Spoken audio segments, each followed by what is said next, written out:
munsi tugiye kugaruka ku mugabo ukomeye cyane, umugabo uhambaye. Uyu munsi atunze amafaranga menshi cyane.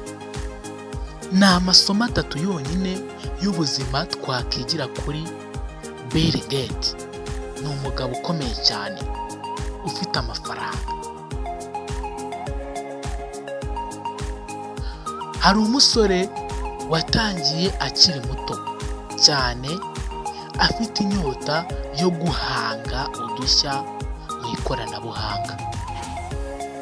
Nimba uri umusore cyangwa se ukaba ufite inyota y'ikoranabuhanga, tega amatwi iki kiganiro.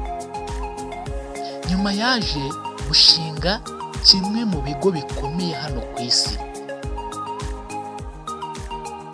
Uyu munsi muri Mike urufunguzo rwanyu turarebera hamwe amasomo 3 y'ubuzima twakigira kuri Bill Gates, umukire ukomeye hano ku isi.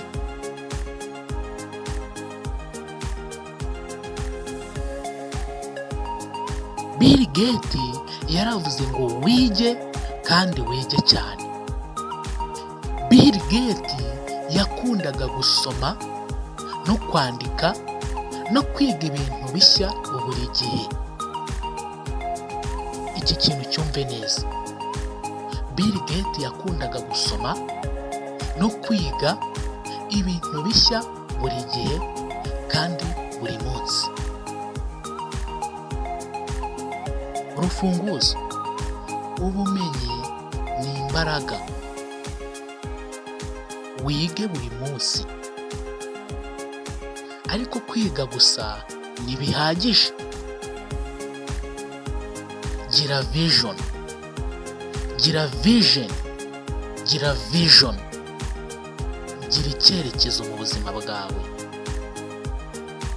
Yabonaga ko ejo hazaza h'ikoranabuhanga